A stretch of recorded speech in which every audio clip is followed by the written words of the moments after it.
उल्टा चश्मा ऑफ तारक मेहता। अगर तुमने ये शो देखा है तो फिर तुम चाहे दुनिया की कितनी ही अच्छी सोसाइटी में रहने लग जाओ, कितनी ही खुशी से जी लो, लेकिन तुम्हारे मन में एक फीलिंग कभी ना कभी जरूर आई होगी कि यार जिंदगी में कुछ तो मिस कर रहा हूं मैं। इनको देखकर लगता है कि इनके सिवा पूरी दुनिया कहीं डिप्रेशन में तो नहीं है, ये साले तो मेरे से ज्यादा मजे ले रहे हैं जिंदगी के। भैया होली दिवाली वगैरह तो सिर्फ हमारे घर में आती है, इन लोगों के घर से तो जाती ही नहीं है। मैं तो भाई इतना पिछड़ा आदमी हूँ कि इनको देखकर मुझे पता लगा कि 365 दिनों में 300 दिन तो कोई ना कोई फंक्शन ही होता है। तो आइए शुरू करते हैं। भिड़े, the most self-obsessed आदमी, bro got offended whenever someone address him by some different title. I mean, okay, आज सॉर्ट आउट कर ही देते हैं। मैं नोट्स लेकर बैठ गया, आज बता ही दो कि what are your pronouns? Let me tell you, Atmaram Tukaram भिड़े, गोकुल धाम का सेक्रेटरी, एकमेव सेक्रेटरी, हाँ ठीक है, एक शिक्षक, अचार पापड़ डिलीवरी बॉय, कपड़ों की इस्त्री करने वाला, क्या बोलते हैं, iron man. Oh come on bro, दिमाग खराब मत कर, just say unemployed, it's fine. और यूएसए के उन प्रोनाउंस वालों की तरह ये भी बहुत सेंसिटिव है, अगर तुम इसका कोई गलत प्रोनाउन बोल दिए तो ये हर्ट हो जाएगा। सेक्रेटरी नहीं, एकमेव सेक्रेटरी। इस सोसाइटी का सेक्रेटरी है ये, और इसी बात पे दिन रात गर्व करता रहेगा। अबे सेक्रेटरी है तू, ओनर नहीं है सोसाइटी का, काम डाउन। क्या तुमने कभी जेठालाल को ऐसे खुश होते देखा? गड़ा इलेक्ट्रॉनिक्स का एकमेव मालिक, उस पे तो चलो फिर भी जज जाएगा, पर ये है सेक्रेटरी, वो भी एकमेव। अरे बाकी लोगों को और भी काम धाम है जिंदगी में, इसलिए एकमेव रह गए आप। इसको इतना पॉजिटिव मत लो। ये एक ऐसा आदमी है कि अगर इस सोसाइटी वालों ने कभी व्हाट्सएप ग्रुप बना लिया और भिड़े बन गया उसका एडमिन, तो ये उसको भी एक करियर बोल देगा। हर दूसरे दिन ये जेठालाल पे चढ़ जाएगा कि मेंटेनेंस का चेक नहीं भर रहा है तू, फाइन लगेगा। भाई साहब वॉइस ओवर रिएक्ट, तू भी जानता है कि अगर ये टाइम पे बिल भरने लग गया तो सबसे ज्यादा दिक्कत आपको ही आ गई, क्योंकि ये आधी सोसाइटी जेठालाल के फाइन से ही चल रही है। सही बात है। Still he is so humble. और मानो ना मानो इसी कारण भिड़े का परिवार गड़ा वालों से थोड़ा बहुत जलता भी है। याद है जब माधवी भाभी ने इसको क्या बोला था कि हमारे घर पे लक्ष्मी आती है और तुम्हारे घर पे धन। Oh my God, see that's so rude. इसके बाद तो वही बात हो गई कि धागा जुड़े तो गांठ बन जाए। राइटर हो, क्या टेम्परेरी गेम खेलते हो तुम भी यार।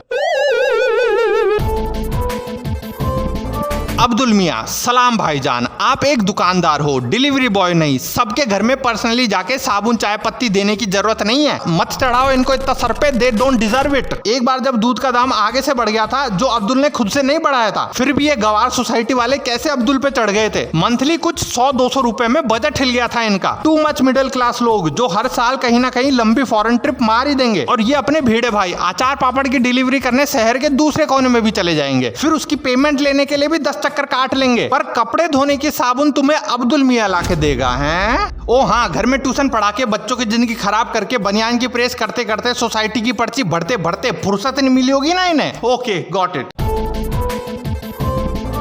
नाउ महिला मंडल, ये औरतें जब भी कोई कुबद करेंगी तो उसको एंड में जस्टिफाई कर दिया जाता है, ये कभी गलत नहीं हुई है, और अगर आदमी कुछ करेंगे तो वो हमेशा ही गलत होंगे, फिर ये महिलाएं उनको सबक सिखाएंगी। वैसे तो ये औरतें बहुत देवियां हैं, अपने पतियों से बहुत प्यार करेंगी, उनका खूब ख्याल रखेंगी, विश्वास खूब करती है ये उन पे, बट अपने उसी विश्वास पे विश्वास करने के लिए ये एक टोटकेबाज सेल्स महिला के पत्थर पे विश्वास करती हैं। रिमेंबर वो प्यार का टेस्ट। और तो और बच्चों को तो ये खूब ज्ञान देंगी कि ये जिद मत करो, वो जिद मत करो, बट खुद की हर बचकानी इच्छाएं पूरी करेंगी 10 करोड़ की साड़ी पहन के। 10 करोड़ की साड़ी चाहिए बे, वरना घर कलेश कर देंगी। पतियों को धमकी दे दी है, फिर जेठालाल ले आया साड़ी कैसे भी, पर उसके बाद तो कम से कम भगवान से तो डर लो तुम लोग। इस साड़ी का ब्लाउज सबको ही फिट आ गया। वाओ, कौन बनेगा मुर्गा आर्क में? जेंट्स हारे तो वो मुर्गा बनेंगे, और अगर औरतें हारी तो गैस व्हाट, फिर भी उनके पति ही मुर्गा बनेंगे। वेरी गुड इंडिपेंडेंट महिलाओं, ऐसे ही तो दिखाते हैं वुमेन एम्पावरमेंट। वैसे तो ये बराबरी का हक लेने आ जाएंगी कि हमारे पति दारू पियेंगे तो हम भी पियेंगे, वो लेट नाइट पार्टी करेंगे तो हम भी करेंगे, पर इसमें बराबरी नहीं करोगी। और सच्चाई देखो समाज की, ये आयरनी बोलते हुए मैं कितना बुरा लगने लग गया हूँ तुमको। नहीं, वैसे देखो ये बात तो सही है कि ये मुर्गी बनते हुए अच्छी नहीं लगेंगी, वैसे मुर्गा बनते हुए तो अच्छे वो भी नहीं लगेंगे, पर ये तो बिल्कुल ही अच्छी नहीं लगेंगी, बनना भी नहीं चाहिए। तो कुछ और कर लेते, पर कम से कम खुद की पनिशमेंट तो खुद ही लेते। और रोशन भाभी जी प्लीज डंडे से मत मारो सोडी भाई को, सिर्फ वुमन असॉल्ट ही नहीं होता, एक मैन असॉल्ट नाम की भी चीज होती है।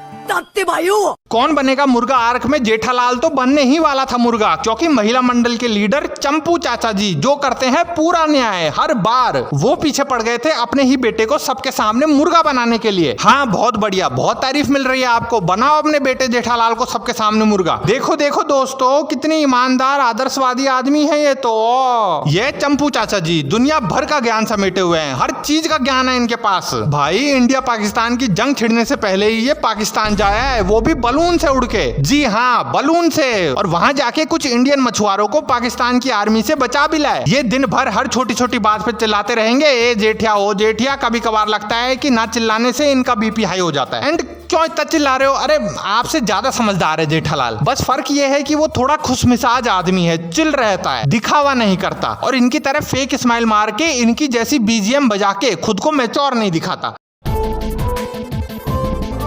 अंजलि जी करेले का जूस इतना भी हेल्थी नहीं होता जितना ये होशियार दिखाती है खुद को डाइट के मामले में, असल में उतनी है नहीं है। तुम खुद रिसर्च कर लो, जितना ये इसको ऊट पटांग करेले का जूस सलाद वगैरह खिलाती है वो हेल्थी है या नहीं। ये सब तुम नॉर्मल खाने वगैरह के साथ खा लो पी लो, पर इसी को मेन खाना मत बनाओ। और तुम जरा सोचो, जब ये अंजलि डाइट करती है कि तारक मोटे ना हो जाए, तो इनके पड़ोसी डॉक्टर हाथी और उनकी वाइफ को ठेस नहीं पहुंचती होगी क्या? लड़ाई के काम कर रही है ना ये हेल्थी फूड के नाम पे बस घास फूस सलाद वगैरह ही खिलाती है, जिनमें ना कार्ब्स होते हैं ना प्रोटीन। गवार महिला अपने पति को मार रही है, शरीर में कमजोरी आ गई है तारक के, शायद इसी कारण से अब तक बच्चे नहीं हुए इनके। शायद नहीं पक्का, क्योंकि इसके पीछे एक थ्योरी है मेरे पास। पहले मुझे लगता था कि अंजलि भाभी में कोई दिक्कत है, फिर वो चेंज हो गई। देन तारक में दिक्कत है, बट वो भी चेंज हो गए। स्टिल नो बच्चा, सो फाइनली अंजलि में ही दिक्कत है, क्योंकि अंजलि नई हो या पुरानी, घास फूस करेले का जूस पिलाकर अंतड़ियां खराब कर दी इसने तारक की, इसलिए। और हाँ अब इनका मत पूछना मुझसे please.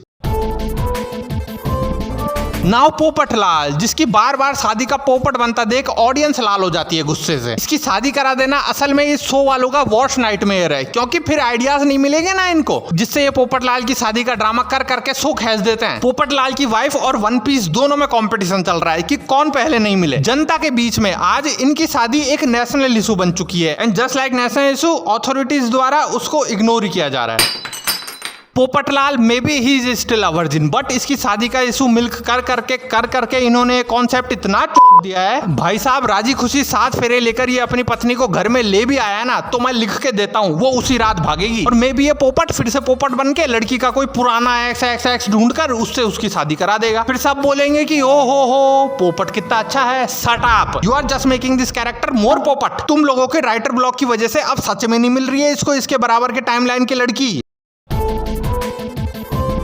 Sundarlal, sorry to say Dayaben, but he is not a good guy nor some comedian, just simple cheap नल्ला टोपी बाज। जेठालाल जितना इससे चिढ़ता है उससे कई ज्यादा तो ये शो देखने वाला हर इंसान इस आदमी से चिढ़ता होगा। जेठालाल के जो ये पैसे हड़पता रहता है, ये चीज एक लिमिट में अच्छी लगती है। After that limit is over, it's over. इसका बस चले तो ये खुद की शादी भी जेठालाल के पैसों से करे और अपने बच्चों की पढ़ाई लिखाई भी उसी के पैसों से कराया गया जाहिल, और उस दिन इनके राइटरों के हिसाब से बहुत ज्यादा पीक कॉमेडी हो जाएगी, because that's what they do. And Dayaben, आपने अपने इस नालायक भाई के केस में इतना ज्यादा बौड़मपना क्यों दिखा रखा है? अरे अगर असली में इसकी चिंता करते हो आप, तो जेठालाल को कहकर इसको कहीं काम धाम वगैरह पे लगवाओ। एंड इन शो वालों के हिसाब से दया तो मायके जाकर वहीं बस गई। इतने सालों से अपने पति को कॉल ही नहीं करती वो है, जो जेठालाल के उतरते ही उसके शर्ट बनियान खाना पीना 10 चीजों के बारे में चिल्ला के बताती थी बरामदे में से, उसे आज पूछती तक नहीं है वो। इन शो वालों के हिसाब से अपने 40 साल के निठल्ले टप्पू बेटा से बात नहीं करती वो है। इतने टप्पू बदल गए, किसी से बात नहीं करती वो।